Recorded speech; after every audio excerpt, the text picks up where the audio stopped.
Hey everybody, welcome back to the Tasting Room. He's Austin. I'm John. This is take two because we just went halfway through this without me hitting record on the microphones. Welcome back, everyone. Thank you so much. And I am Austin McElroy, the master brewer of Cabin Boys Brewery. And I'm John Moss, partner at Grassfire Creative, which is the studio in which we are sitting, one of our 2 or 3 studios. Yeah. So episode 0 was a, hey, I'm Austin, I'm John. Nice to meet you. Here's what we're going to do. So this is episode 1. Colin Sato from Kitchen at Vintage Wine Bar, which if you haven't been, downtown, fantastic place to go, just have a glass of wine. Oh, my period. Goodness. It's super great. The feel is like almost like a swanky New York hotel. Like it's fantastic. Yeah. Way different than the feel that they had when they were over at 18th and Boston, which was like your grandma's house, mismatched furniture and all that stuff. I actually never went there. You never did? It was literally mismatched furniture. Oh. So it's way different now. I like this vibe better. And then obviously while you're there, you have to eat some of Colin and his crew, their food. It's fantastic. It was a great conversation. He was such a fun person to talk to. He had just the best answers to our questions. It was really great. Very professional. Very professional. It was an interesting drink choice he brought to the sugar table. milk. Sugar milk. Yeah. Which was extremely nostalgic to me. I don't know what it was like for you. It was weird. Yeah. So it was good. It was not something I was used to drinking. Yeah, it was really nostalgic to me because I've actually lived in Japan, and I think his recipe came from his experience from where he is and where he is in Japan. Yeah. That's awesome. Should we just get right into it? Yeah, absolutely. All right, quick break. On the other side, you'll hear our conversation with Colin.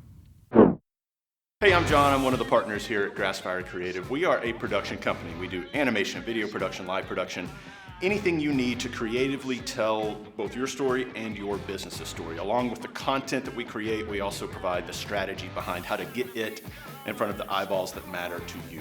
We're located right in the middle of the United States in Tulsa, Oklahoma, so no matter where you are, we're just a short flight away. Bottom line is we are very excited to both meet you and tell your business's story. Please do reach out to us one of the ways below via email or phone number, and check out more about us at our website, grassfirecreative.com.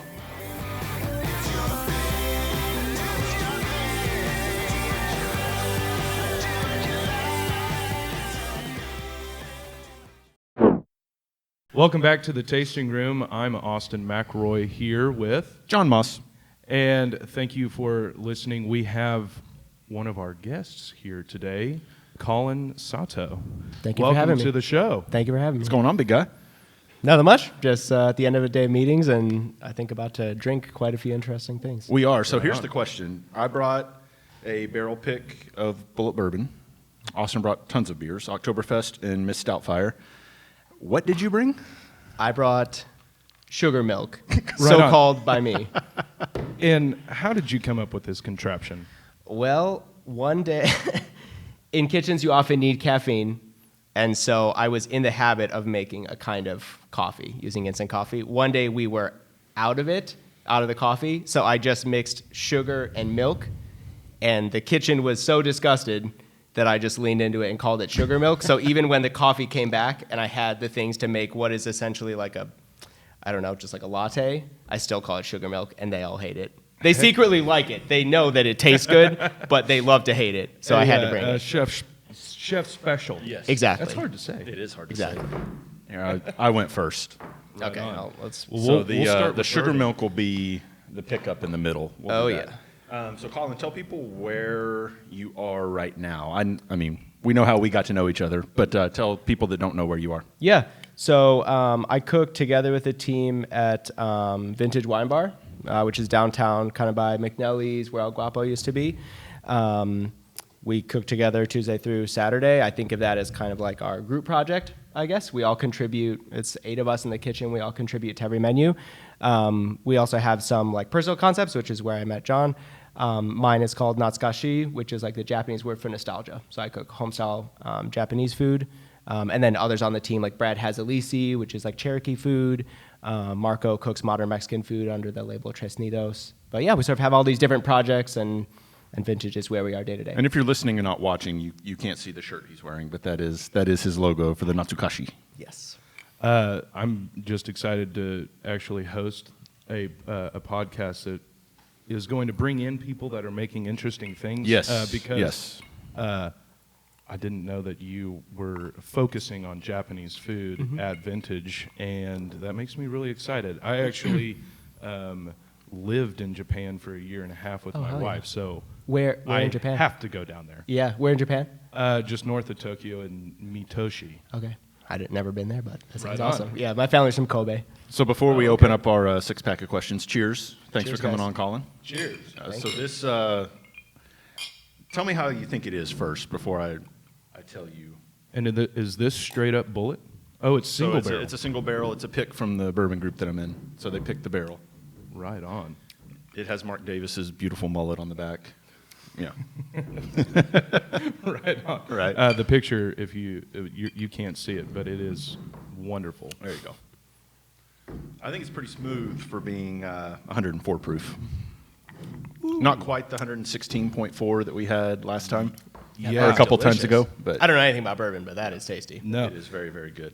For anybody that doesn't really know how to start to drink bourbon, one of the smarter things to get your palate and your nose and your brain ready to drink it is actually breathe in the aromas through your mouth first. And that's going to Be a mouth breather. remove the shock of the harsh alcohols and make the drink smoother. Look at that. You're learning something. I am. That would explain why I always can struggle with bourbon. Every other there you go. alcohol. Well, we are humans, and alcohol is poison. So your brain, That's very true. when you put it in your mouth first, your brain says, "Oh my goodness, you're poisoning me," and that's why your body is shocked at first, and then that's why the second and third sip of the alcohol is actually The true- easier yeah. and smoother, and that's why you can't just have one sip of bourbon and actually get a true I love that. reasoning Yeah. of what it tastes like. So I'll go first for the questions for Colin, because you mentioned palate, and that was one of my questions. Your food is very unique in the flavor profile. How have you seen Tulsa as a city, the palate, be receptive to what you cook, and have you sensed it changing since you kind of took over and started doing what you're doing?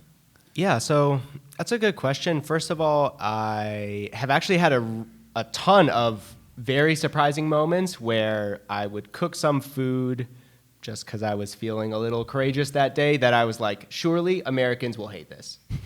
What's an example of something that you thought Americans would hate? Turnip pickles, they are they're a fermented pickle, so it's just salt and turnips. It's bitter, it's kind of astringent. It doesn't taste like anything that I think of like American people as liking. And like when we would eat that for family meal, like at Vintage during the time we were doing this Japanese dinner, people like really enjoyed it. And I was like, oh, this is what I thought people would hate the most, and people actually like really enjoy it. In the Japanese culture, is that used as a palate cleanser or? Sort of both. So like I actually think part of what makes Japanese food really smart is that like in some Western cultures, like a palate cleanser is like a course, like you have a little sorbet, you have a little whatever that's supposed to like cleanse your palate. Whereas in a lot of Japanese food, it's sort of built in. It's like a part of your meal is making sure that you get to cleanse your palate often enough. So like the short answer is yes, like bitterness helps cleanse the fat or salt. The acid helps clear away just like overall intensity of stuff. But like it's not like they give you a thing of pickles in the middle of the meal. It's just part of the meal, and it's understood that you'll take what you need for your palate to feel good, basically, during the meal. But overall, yeah, it's been amazing, actually. People have been like extremely receptive to it. I know it's a kind of food that doesn't exist otherwise in Tulsa. Like Japanese food usually means like sushi or ramen, which there's nothing wrong with that. Those are both like amazing genres of food. But this kind of home style, like there's a reason it appeals to everyone because like Japanese children love it. Japanese elderly people love it. It's like the food that everyone eats, so it has to be kind of widely lovable. But yeah, it's been amazing. Like people now, like karaage, Japanese fried chicken. That's my jam right there. It's like a I thing love that shit. people like I mean, basically just like white people be like, oh man, where's that karaage? I'm like, that's amazing that you know the word for what it is and you like it enough to know it's like a different thing. And you sell out quick when you do that, like at Heirloom or when you do pop-ups just with the fried chicken. Like I've tried to come after work and you're already out. Yeah, like, yeah. The word's out. And one of the cool things, like for this podcast to actually exemplify the community of Tulsa specifically, we're receptive to a lot of weird things, which is really, really cool. Yeah, I agree with that. Are you ever going to do any kind of Japanese breakfast?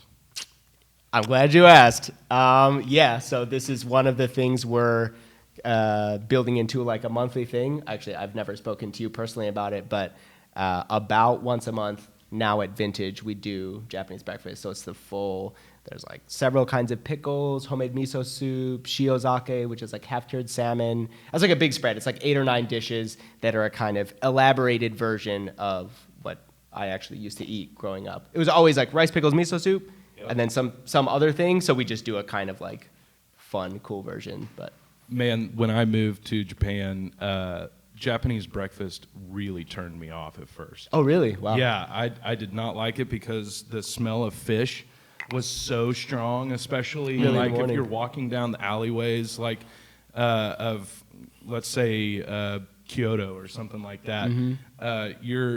Our brains, our Western brains are saying, oh goodness, something's I need rotten. to smell coffee and Where's syrup the and bacon? waffles and bacon, and all I'm smelling is really, really intense fish. Yeah, fish, fermented soy, sour. Yeah, my goodness, it's so intense. Yeah. And then I would say probably 6 months into living there, I started really craving it. So I haven't had a traditional Japanese meal since Oh my I've God. left. October 24th. There you go. Vintage. It's on my October docket. 24th. We'll drop 1 week before the 17th. You'll see the marketing come out. You should come. That's awesome. Right on. It is. Well, It'll be tasty. that wasn't my first question, but I really enjoyed it. Yeah. So all y'all listening out there, just to kind of give you an idea of what we're doing on this podcast, John said that we have a 6-pack of questions. We are going to ask 6 different questions of our guests and let them run with it. There you go. Yeah. Cool. So my first question is, how did you start your journey? And tell us a little bit of how you became a chef, and tell us a little bit about yourself other than what you've already said. Sure. So it's actually one of those funny situations where like being a cook was it was always my dream when I was a kid. Like some of my first memories are like doing make-believe food. Moose was what I always thought I was cooking, like moose pies, moose barbecue, whatever. Like the animal. The animal. Okay. Yeah. Not like the fluffy chocolate dessert. Yeah, but no. the At animal. that time, I had like a bunch of Beanie Babies, and I was always cooking some sort of moose cuisine. We'll see if it ever comes full circle. I'm sure For the Beanie Babies? Is that who you were cooking for? The Beanie sometimes Babies? I was cooking it for them, and sometimes I was cooking like with them, like they were the ingredients. At least you weren't but- cooking them. Yes. Yeah. So yeah, I was like, from my earliest memories, those were like my make-believe things. I mean, there was other stuff too, but I was always cooking stuff. I was always like obsessed with food. Like looking back, all the things I liked, like all the books I liked, I didn't realize at that time, but like Sanji and the Baker, and I forget this name of this one book. It's like a mouse that smells cheese and helps the cheese fat. Like all my books that I liked were about food. All the things I did that were make-believe were about food. And I pretty much was that way. I got obsessed with the Food Network when I was like 10. We weren't supposed to like watch TV until, so I was homeschooled. We weren't supposed to watch TV until 3 o'clock when like normal people could watch TV. But I would like secretly every day go in the guest room and shut the door and watch Food Network for like 8 hours for like a couple of years. So I was always obsessed with it. Once I got to high school, I discovered like everything else because I went to like a public high school. So I was like, wow, physics is great, math is great. And I like did a detour of like 10 years of just getting into everything else. I have degrees in like math and physics and writing and all this stuff. And then I taught. And then when I was leaving my last teaching job, I was like, I don't want to be that person who never really tried to like do their dream, basically. That's awesome. So yeah, I left teaching and I showed up at Orin Restaurant on Brookside. Matt's great. Yeah, really good guy. Food's really good there. Basically, I just showed up like when I knew other cooks wouldn't be there, and I was like, please give me a job. I'll do anything. I have no experience. I'd never worked in restaurants. I'd never worked in a restaurant or in the food industry at all. But I was like, please give me a job. I will do anything. I will whatever. And he did, and that was my start. And then, pretty much since then, it's just like, I think the good thing is if you're obsessed that way, it's not like it's the only thing I do, but it's like always on my mental to-do list. Yeah. Like, I'd like to read a cookbook. I want to cook something. I want to have people over. And so just all throughout it, I've been growing. So that's sort of the beginning of the story is like I was obsessed with food. Then I went to high school, became a teacher. I taught like math and computer programming. And then food was like, I want to try to do my dream. And now it actually like turns out pretty decent at it and really like it. Like it's a fun, happy life. So that's how I got where I am. My second question ties into your answer there because I was wondering, what do you think it was about food that attracted you to it so early? So part of it is that my family, so like my mom is sort of like every kind of white thing and some little bit of Chinese. Her mom is half Chinese, and like food is like what you do and are in Chinese culture. It's like all you're doing is like thinking about food. And then my dad is Japanese. So I would say I grew up and they're like the same way. Like food is such a big part of your life. So I would say it's kind of like people maybe who grew up with a lot of like music in their house. You sort of take it for granted that like a lot of the fabric of your life is built around like, what are you going to eat? When are you going to cook it? Yeah. Who's going to be there to eat it? Like bringing people together. That's definitely one thing is it was just assumed like we actually did eat dinner together as a family pretty much every single day. Like home cooked food like every day. That's which awesome. I learned later in my life. Nowadays that does not happen. Yeah. I learned later in my life that's like very rare. And then I think the other side, I actually don't know what it is that makes me like this, but I'm particularly drawn to foods or really anything where it's like you take something relatively simple and cheap and you make it into something really worthwhile. So like my projects before I did food as like my life was like bread, right? It's like really cheap ingredients that if you know what you're doing, you can make it great. Like caramel, it's like basically simple stuff, but you have to know exactly how far to cook it to make it good. Croissants, I used to make croissants for Cirque. That was like my first project ever, like selling food, kind of illegally, but whatever. No one's watching that could get you in trouble for that. No, not doing it anymore. But anyway, so Statute limitations have expired. You're so good. those, for some reason, that dynamic of like sort of developing expertise that just lives in your head or in your body that allows you to like transform things. I think I've always been drawn to that dynamic. Like I started learning how to draw, and that's the same thing. It's like just a pencil and paper, but if you have enough like mental infrastructure, you can make something cool out of it. So I'd say those are the two things. Right on. Well, do you want to dive into the second drink? Yes, go ahead. Right on. We're just going to move down the line. You're up. So what are we going with? Oktoberfest? Yeah. We do not want to go into Stoutfire just yet. Okay, fair. We don't want to go bourbon to Stoutfire? You sure? Maybe not. The last two questions will just be all of us asleep. Yeah, exactly. Right on. So, okay. A little bit about this beer and one reason why. I just love that sound. Cheers, guys. That's one of the happiest Cheers, boys. sounds on earth. Hey, don't leave me. Cheers. Come on now. Yeah. So, I definitely that's want... really good. It is Thank really, you very really much. good. Yeah. What? I haven't had this See, in a while. that's exactly... There was surprise in his voice when he said that, too. Like, oh, wow, this is really good. Oh, my goodness. It has like a little like grape aroma, like You get like a musk or like a, almost like I don't know what grape that is, like a really muted like muscat kind of smell. That's awesome. That's a chef's nose. Yeah, that It's is a chef's nose. Yeah.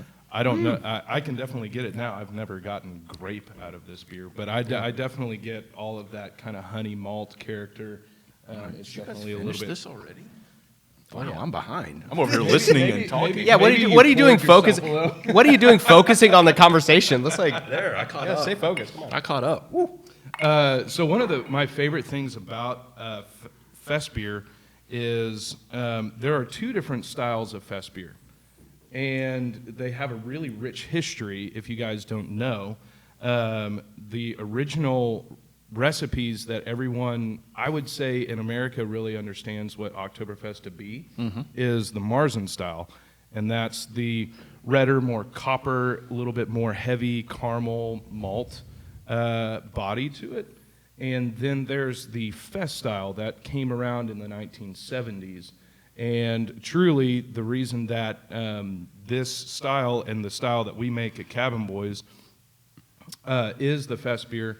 And I read it in a textbook, so I'm not making this up. They invented this style because the Germans said, well, the Marzen is too heavy, not enough alcohol, and we can't drink enough of it at Oktoberfest. So let's make a beer that is light, refreshing, and more alcoholic that we can drink faster so that we can party harder.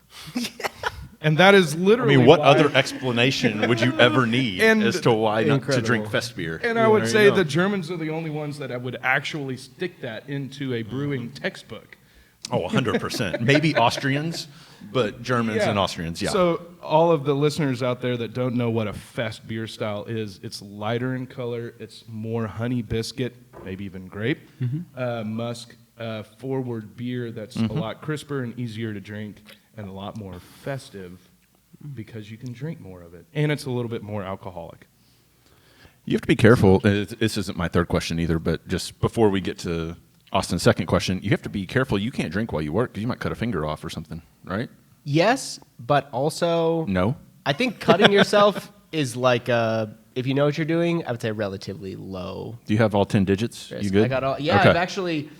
Don't jinx yourself. It's Don't one even of say the. it. Not only I like negative jinx myself every day. I'll sometimes say as a joke when I kind of like moving fast. It's like one of my. I just like to be fast. I want to be like a good professional. Especially when I'm using a mandolin, I'll go extra fast. Ooh, those are scary. Just because it gives my co-chef Marco some anxiety because he's like there's two kinds of chefs: the ones that have had a bad accident on a mandolin and those who haven't. So I haven't still. So I do my best to like run on that edge. And you probably all the don't time. use a guard or anything. No, right? no Yeah, guard yeah. as fast as possible. And like people who put the guard on or they really slow down at the end. I just like living on the edge. So sometimes I'll be like, man, you got to hit the blade hard so it cuts real clean. And someday when I cut myself, it's going to be a bloodbath. And they're like, oh, God. But I still have never done it. I mean, I really have made some terrible speed decisions, and I've come out all right so far. Good. So, yeah. Good. All right, so sorry, listeners, I didn't memorize my question, so I'm just going to read it from a I'll paper. give you an interviewing tip that I've just from years on TV, right? Yeah. I have one question in my head, and the other questions come from his answers. Wonderful. Yeah. So going forward, that way you don't have to memorize them, and it's flow of conversation. There we go. There we Right go. on. Yeah. I do want this question to be answered. Do it. So it was when pairing wine or any alcoholic drink with food, what is your goal when constructing that pairing? And would you have any kind of advice for people out there listening that wouldn't really know where to start? Yeah, absolutely.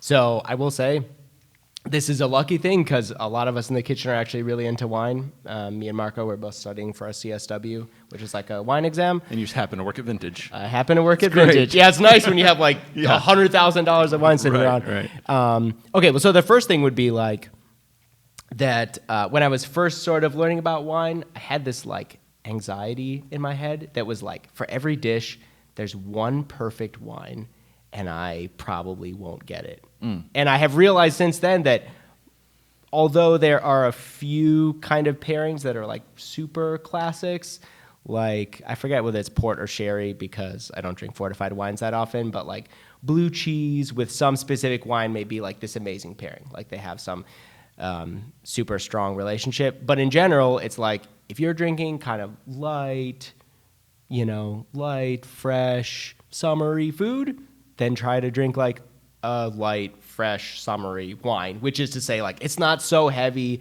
it's not incredibly alcoholic, Right. it's not some super heavy red. So that was the first thing. That got me out a lot of like mental cluster F's. So you're was saying just like don't drink a Zen with a fruit salad, Yeah.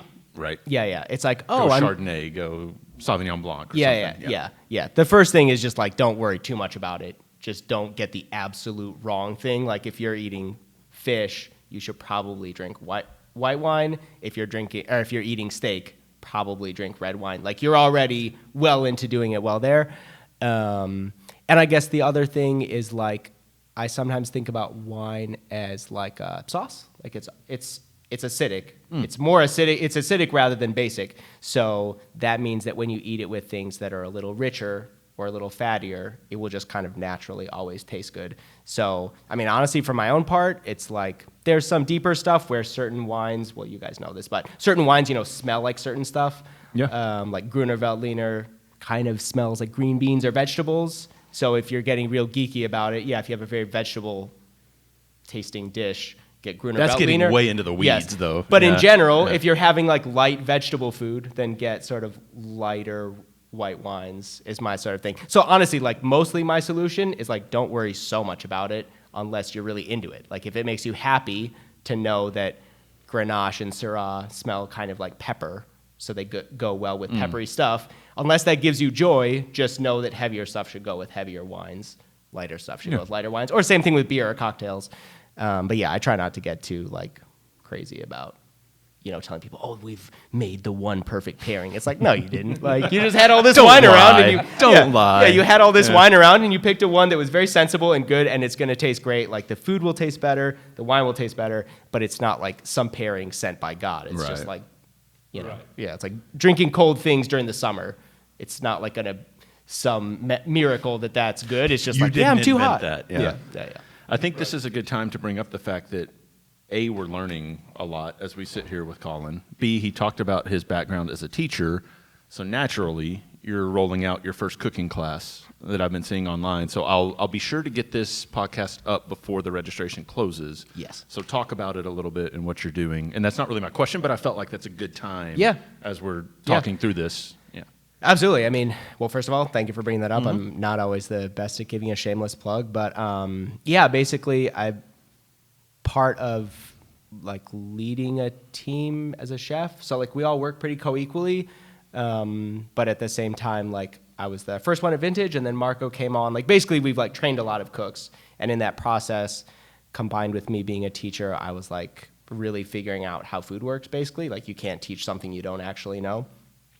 And so just actually was this 2-3 days ago, I like published this course that I've been working on for I guess like a year and a half, I guess, which is like, well, it's called How to Actually Cook. The website is... I love that name. The website is howtoactuallycook.com. I was talking to my roommate.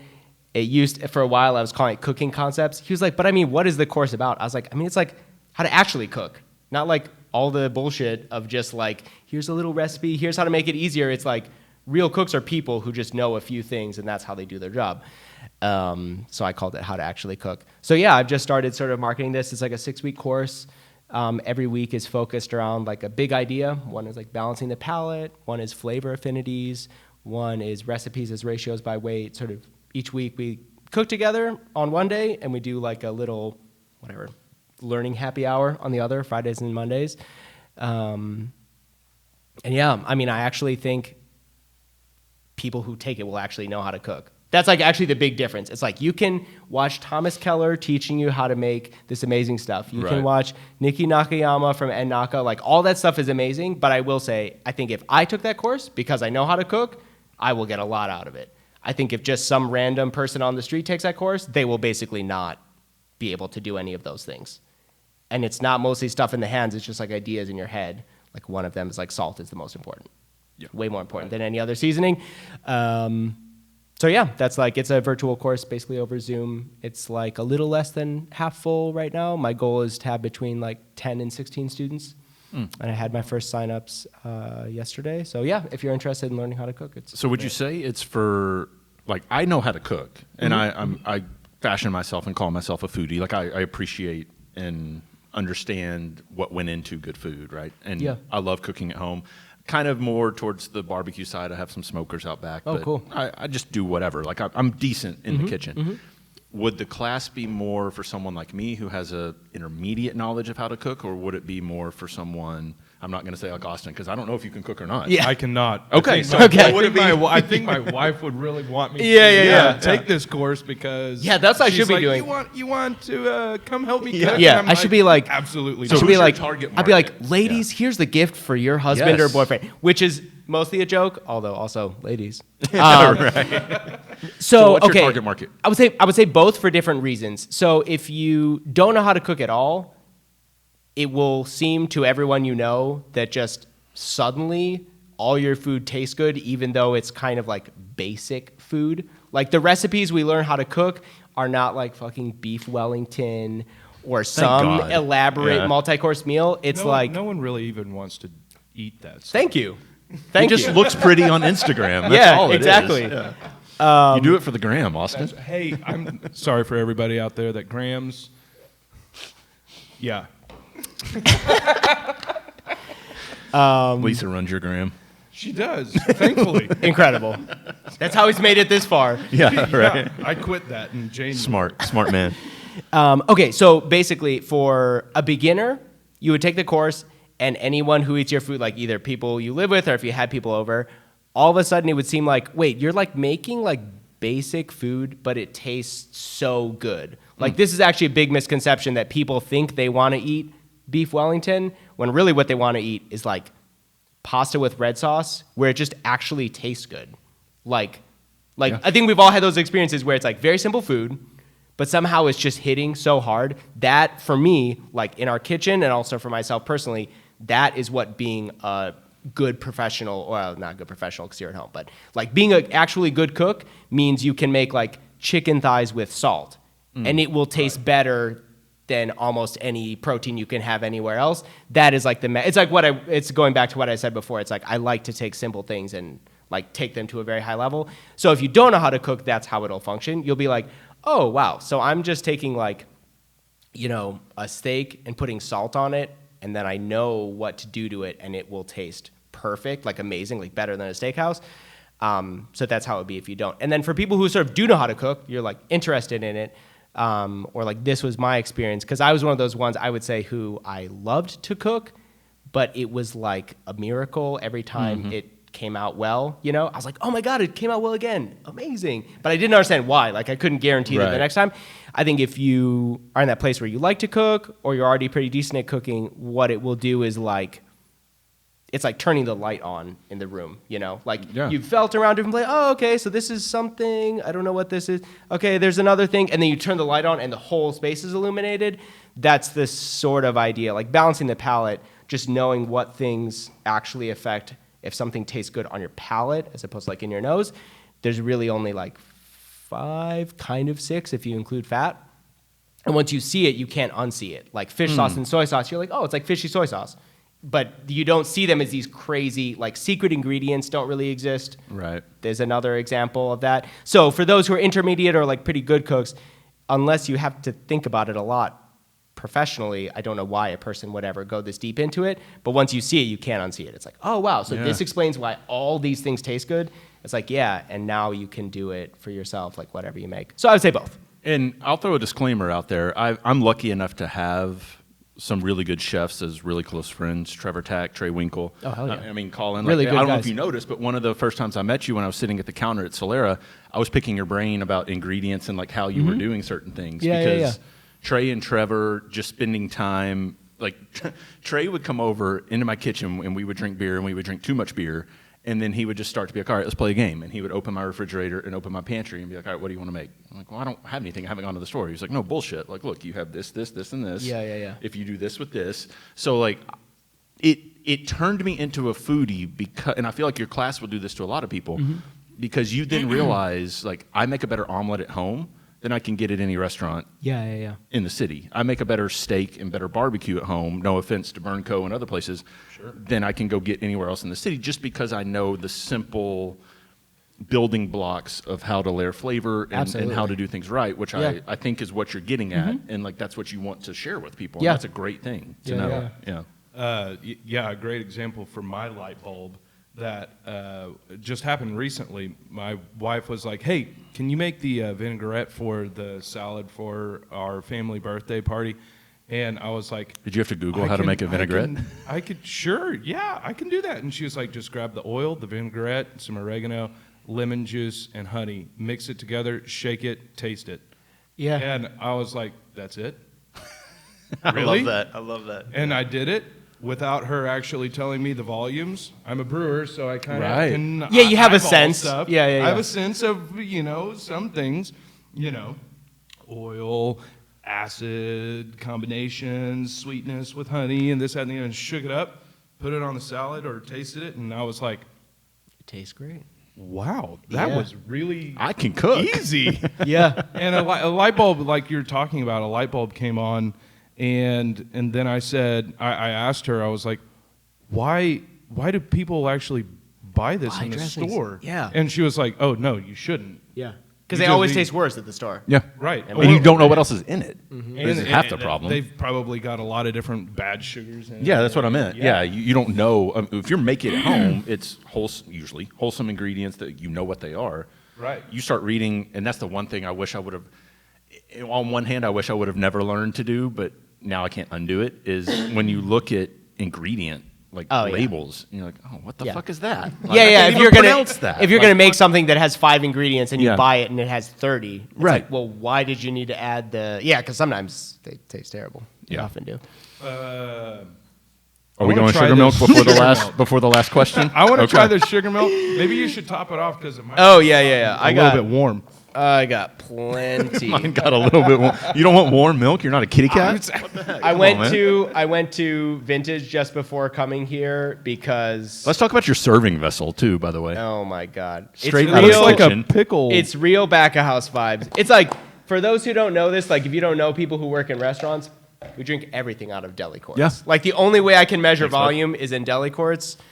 I'm a little scared. The cooks will truly in a hate good this. way to try this. Every time Cheers, boys. a new person tastes sugar milk, they just hate it so much. So thank you for so this indulging doesn't me. have coffee in it? No, it does. Oh, That's the okay. whole thing. That's the whole thing. I don't hate it.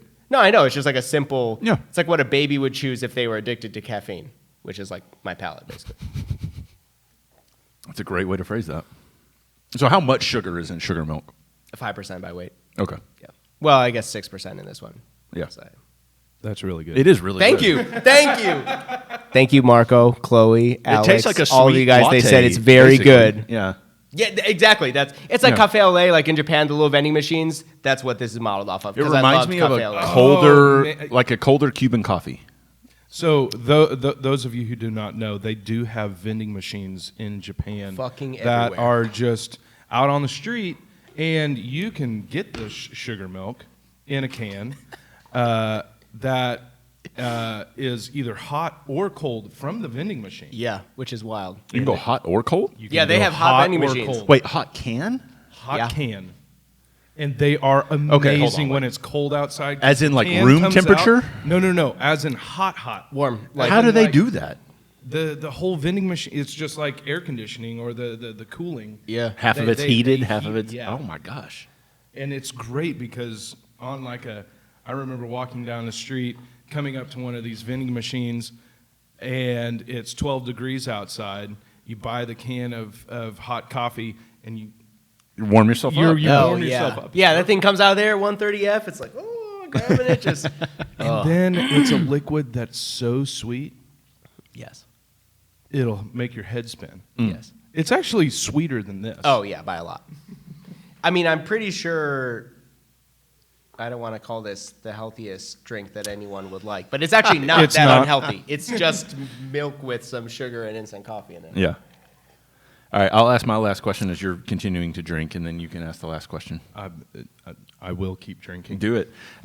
So I asked you earlier, like if you thought Tulsa's palate had changed since you started, not just you, but since Yeah. some places have started rolling out unique flavors and stuff. Mm-hmm. Because I think most people view Oklahoma as steak and potatoes, and Yeah. Tulsa and Oklahoma City in particular are not that. There's a lot of good ethnic food and just different food in those cities.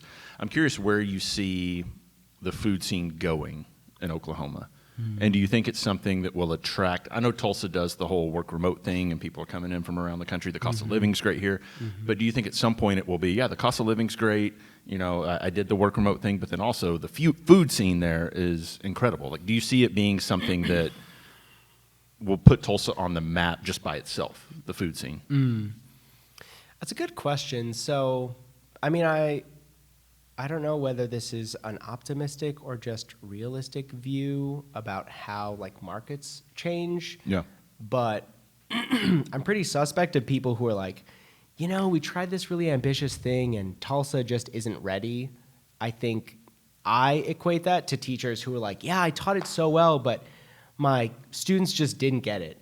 It's like, well, then you didn't teach it well. Well, then you didn't teach it well. So if your students don't understand, you didn't teach it well. So like, I mean, admittedly, compared to like San Francisco, Tulsa does not have as progressive of a food market. Correct.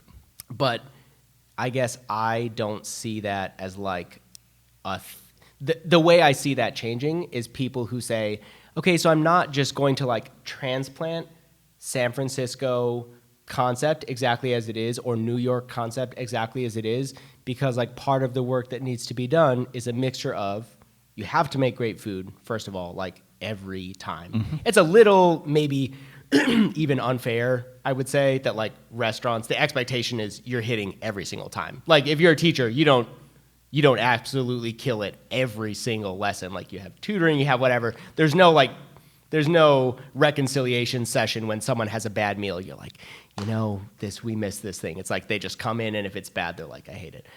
Anyway, so that's one thing is you just have to get the food right. But then the other things are like the storytelling and the relationship building. I think that's a beautiful vision of the future that like I've only just met you within the last year. Mm-hmm. But to say like, so here's my food, but instead of saying it's a fried chicken rice bowl, to say like, well, these are all the things that are in it, but also this is why it's important. This is how people typically eat it. This is why it's a lovable dish that deserves a place like in this broader multicultural sort of context. So like, it's almost more about teaching. Mm-hmm. I think so. That's interesting. So I actually think that like food overall, I see it as the challenge is not like, can people cook well? Because like Hidalguense, this restaurant called Hidalguense out at 11th and Mingo, like they have some of the best food you can buy with money in Tulsa. You're going to have to text me the name of that restaurant. I absolutely will. But I had never heard of 11th and Mingo. 11th and Mingo is called Hidalguense. I like just tasted it this last year, and I was like blown away. And the thing that's like hard about that is realizing that like they are cooking food better, and this is like no offense to like most restaurants around where I live, but like they are blowing people out of the water. But the issue is if the only people you serve are the people who already know that food, from everyone else's perspective, it doesn't exist. Mm-hmm. Like from all of our perspective, it's like, oh, Tulsa's food scene just doesn't have any really good barbacoa. Like, I wish I could live in Philly and eat South Philly barbacoa. It's like, you do realize we do already have that. Yeah. But me as a chef who's obsessed with food, I only just found this like a month ago or 2 months ago. I've lived here since 2013. So I think like that aspect of thinking about part of your job as a chef who like wants to be a part of the future or like wants a better future is to not just say like, I'll cook good food, and if people don't like it, then Tulsa sucks. Like, people didn't show up, blah, blah. Like all these ways of just making excuses for like people just not knowing like what you're doing. I think if you find like right now, I feel really lucky to be a part of a group like, so basically the Kitchen of Vintage, like our team of 8, I would say we're like very committed to that project of like, sort of explaining and teaching and welcoming people into what we really think is like hopefully a good inclusive future for food. I feel lucky to be a part of that group because I do think if you have enough people doing that, then there's no way not to. Like everyone likes to feel welcomed. Everyone likes to eat delicious food. Everyone likes to learn new things about new cultures. So I think if you find a group of people who say, my job is not just to make good food, my goal is not just to make money off of like rich people who want to spend money, but really like I want to build just the whole thing, the stories, the community, the food, then like it is for me sort of whoever does that first. Or not whoever does that first. But you know what I'm saying? Like, if you find a community of people who do that, there's no way that doesn't happen in the community where, like, cool things pop up, like, new, interesting things that feel really good. So, yeah, I mean, because I have dedicated my life to it, I feel confident that it'll happen because I believe in myself 100%, basically. I love that answer. I kind of went into dreamy world right there. That was a really great answer. Yeah, it was. It was. Man, you brought up a really great point of just being curious is sometimes a great way to learn what your city is actually doing, because I didn't know about that place on 11th and Mingo, and you're going to have to say that name, and it's a barbacoa place. It's a barbacoa place. You get the lamb barbacoa. It is. I need to know, and so, but I'm also I'm a foodie by heart. I make alcohol for a living, and I have never heard of that place, and I think that's, I think our city needs to learn how to communicate what is actually going around, because I think that there's a lot of people out there that would be interested in barbacoa, just like myself. Yeah. And like me sitting here with you, I didn't know that you were making Japanese breakfast once a month, where if I would have known that, I probably would have showed up a year ago. Yeah. So I wonder, I don't have the answer. This is a question for everyone out there. I wonder how a city can actually learn, because these companies can't, spend egregious amounts of money for advertising. Well, hopefully that's what we're trying to do. Yeah, right? exactly. Yeah. So just listen every week. Yeah, exactly. So thanks for those tips. Yeah, absolutely. You got your last question? I have my Did you last memorize question. it? I didn't memorize it. But no, before we of do course it, we not. have one more. You know me. I know. I was kidding. So I'm a brewer. I look at recipes. I don't memorize. How many brewing recipes have you memorized? I make the Kolsch more than anything else. Mm-hmm. I think I have the recipe. I know I have the recipe memorized, but that's the only one. Colin, that's a great question for a chef too. How many times do you have to go back to your notes or to wherever you got a recipe from, or how many times is it just something that? Because I play around in the kitchen a lot, and then I fuck myself. Because I'm like, oh, how did I do that? Like, what was my ratios of this? I don't even remember. Make notes. Yeah, I don't. And so it's like, I got to try to recreate that. That is a good question. Most of the time, it's a recipe that I've memorized, like most of the, almost Out of habit or just out of times you've done it? Both. Okay. I would say it used to be a really unhealthy thing, because I felt like I was starting late in food, but I would say I was very dedicated to being a good professional, and I was like, if I can just study recipes at home, and that means that when I show up at the restaurant, I have it all, all the way down, I'm just going to do that. Yeah, I've had some kind of crazy relationships with work in the past, but usually it's memorized. The only time I would cook by feel is during research cooking or at home. Okay. In a restaurant setting, I think that's a mark of like a bad professional to cook by feel, because it's totally unsustainable. Well, and yeah, you're all over the map on consistency of what you're throwing out. If you work with other people, the one exception would be if you work alone, if you're the only chef, like you're the only person who ever cooks, and you're committed to being there every day, go ahead and just cook by feel. But if you have a kitchen of 2 or more people, I think it's totally unprofessional. That's a valid point. Cook by feel. Yeah. All right, what are we drinking now? The last All one. right, so we are drinking Mrs. Stout. We're drinking Mrs. Stoutfire. You learned. Good job. I did learn. You have to be right up on the microphone. So I asked everybody of our first recording of what I should do and how the podcast sound, and everyone said lean into the mic. It's a key. I'm learning. It's a key. It is an imperial stout that we made last year in February, that we make with Arbol chilies. And it is 18%. Holy shit. 18%? 18%. Right. You heard that right. Let's go. Amazingly enough, I chose a new yeast strain for this round of Mrs. Stoutfire to test it out. The recipe changes every year, even though that I do write down my recipe so that I can repeat it. Was that a shot at me? No. Was that a dig? I did make eye contact too much there, I think. You did. It was right at me. So if anybody out there is listening, my original gravity of this beer was the exact same as the year before, and we only had 14% come out the year before. But this new yeast strain actually ate the last. It ate all the way down to only like 1.5% sugar. Wow. Oh, cool. Whereas so it's like dry, but really it's alcoholic. a very, very dry beer technically, with a lot of sweetness still there, and So the year previous, there was about 9.5% sugar still left in it, and this year's there was only 1.5. So there's a lot more alcohol involved. It's a lot, and actually, what transpired was I used less arbol chilies this year, and it's been in the bottle for about a year now. So there's a little less heat from the arbol chilies, but at the first, it came out a whole lot hotter than I was intending it for, but it was really cool. Well, cheers. Cheers. Cheers, guys.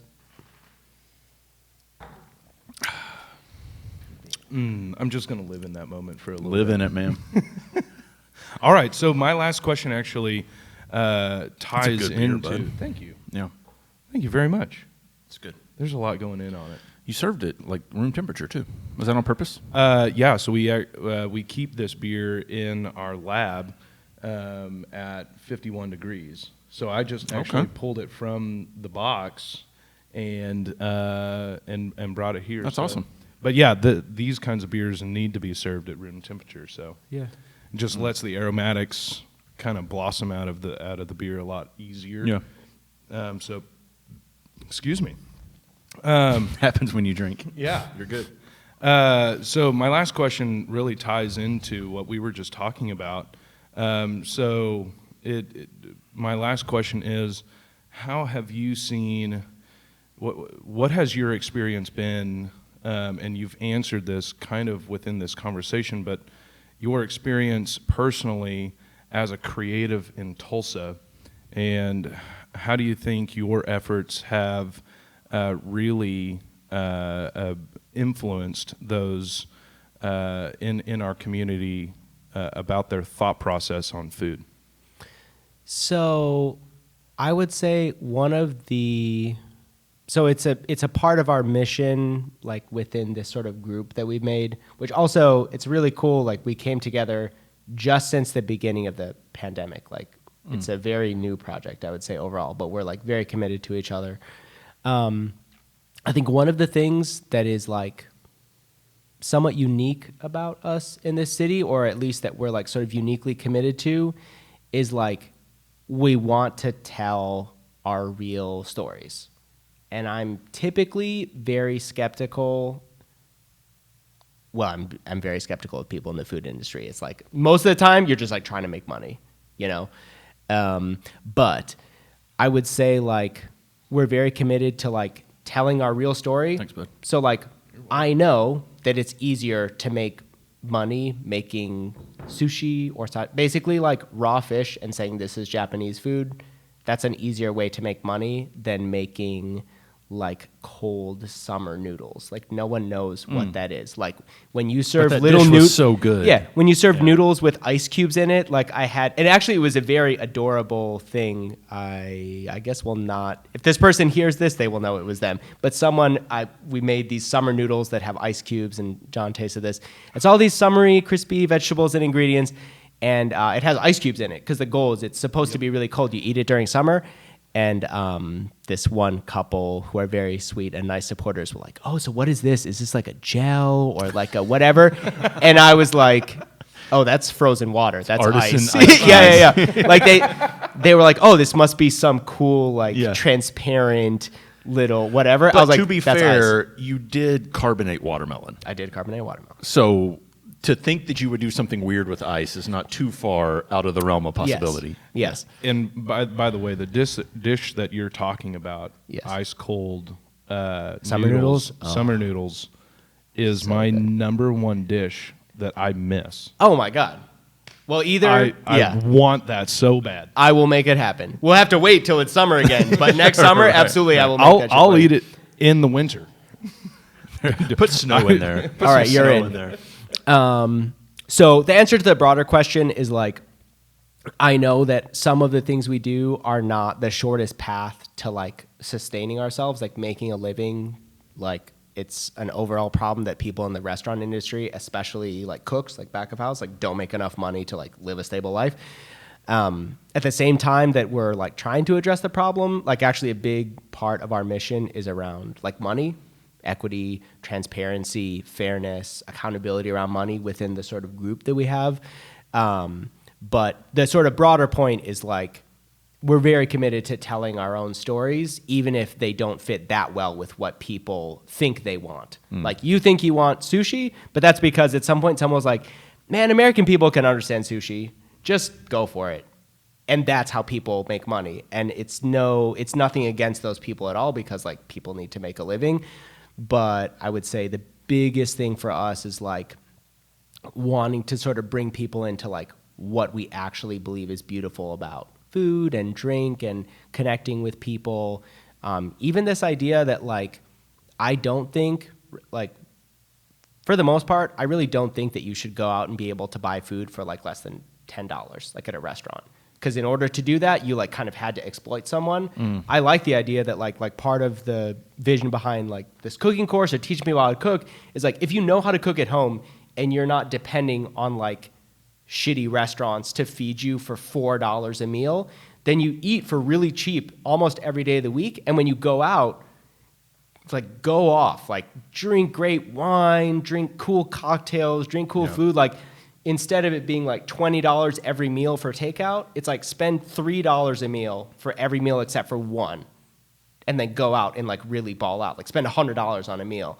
So I think like, I love that. Overall trying to make that space where it's like, I guess acknowledging that like cooking, not just for me, but I think for a lot of like creatives within the food space, it's like something deeply personal, and you kind of lose something if you just make it into the most popular product you can. You have to like toss out all these parts of yourself. And if you just say, no, I'll just tell the truth as well as I can, but I'll supplement it with like the storytelling and talking to people and making relationships, that I do think that space exists where people thought maybe it was impossible before to like do your real shit and have people really understand it and appreciate it.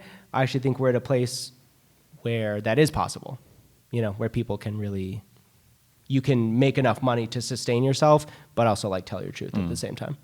I love that. I've, at Cabin Boys really have tried my best to support my production team who actually makes our product, and doing my best and to pay them what they're actually worth, when that means that my company's not necessarily making as much money as it could, but that's really, really important. And I had a conversation with someone that wanted to be a brewer, and I said, okay, so one of my first questions was, okay, if you think that you're going to be a creative and work really hard to do this, the first question for me is, are you ready to create something that someone is worth paying more for and going to put into their body and consume? And that is a really interesting question and inquisitive to ask yourself when you are a creative and making something that is worth someone's dollars to actually invest in yourself, in you, that's making it. Absolutely. I now see how Joe Rogan podcasts can go like 3.5 hours long, because I could just sit here. There's like more questions I could just keep asking, but I'm not going to do that to you. I'm going to let you go. It's a big old rabbit hole, yeah. Yeah, right. But before we leave, once again, the website for your cooking class, when they need to sign up by, and when they can find you at Vintage. Absolutely. So promote yourself. howtoactuallycook.com. This is our first session. Signups close on the 15th, or whenever, I think 16 will be the cap. It's like a live class, so like I'll be there and there's weekly check-ins and everything. It's really like, I'll make you into a person who actually knows how to cook. That's the whole point. So like, it can't be an infinitely large class. You heard it here, folks. Yeah. Howtoactuallycook.com. The 15th signups will close, and then the 22nd is our first class. It's Fridays in the evening is like our time to talk about ideas. And then Mondays in the evening is our time to like cook together and see those ideas. You get a bunch of gear, a knife, a couple books, a fermentation chamber. And then every week there's just like a focus on a different topic. And then, if you want to try our food, the easiest thing, we do most of our like marketing or putting our message out on Instagram. So Kitchen at Vintage is the name of the handle. And then all of us are sort of a part of that. me, Marco, Alex, Bradley, Julia, Chloe, Noah. Oh my God, Sarah. Got it. Okay. There you I was go. like, Good oh job, God, boss. don't. Good job, boss. Sarah just joined us. I was like, don't stop on the 7th person. But yeah, those are awesome, sort man. of our projects. Yeah. Well, cheers, and thanks for coming in. And Absolutely. I hope we asked some good questions. I feel like it was good conversation. Yeah. Yeah, It was good. Really. Man, Thank yeah. you guys for having us. Yeah. Seriously. Cheers, and trust me, go eat Colin's food. Yes. I certainly will. now. Yes. Well, thank you for listening, everyone. This is the tasting room. Are you going to toss the break, or am I going to toss the break? You toss it. All right, we'll be right back after this. Stay with us. And that is the talk with Colin and the consumption of my first consumption of sugar milk. And it was a great consumption. It was. It was a great conversation and great consumption. And just a fun conversation to have with him and really get to know someone who is extremely creative within our community. And I really do encourage you. I'm going to take his class. I encourage you to take his class if you're interested at all in cooking or learning how to cook, or if you're like me and just want to know more, I guess, solidify the building blocks that you already think you know about how to cook. And I think that I will probably be encouraged by my wife to go cook Right, or right. learn in his class, because it is not just for intermediate but beginners as well, such as myself, because I'm scared of the kitchen, but also could help my wife cook and actually bring something to the table. Boy, you're going to have... It's going to be great. You're just going to surprise her after you take this class with meals galore. She's just going to wonder why have you been gone on a Friday night or whenever it was? What's happening? And then I'll be like, bam! Bam! Eat my food. Yeah, it's great. No, but that was fantastic stuff. Do you want to clue our viewers in and listeners into who's joining us for episode 2, technically?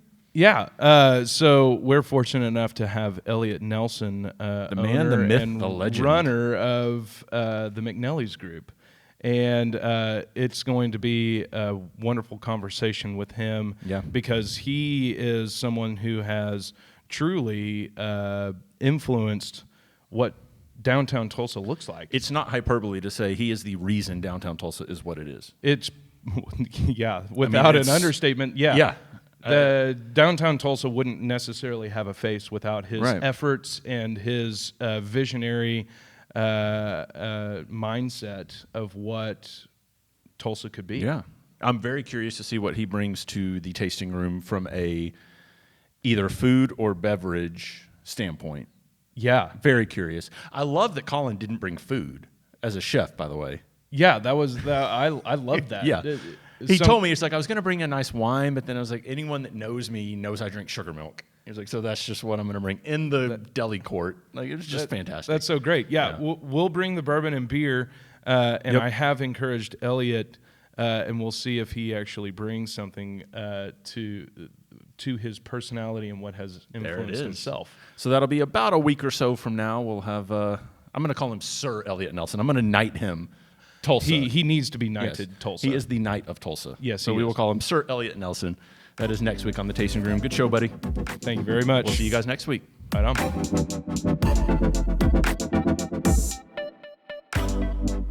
on.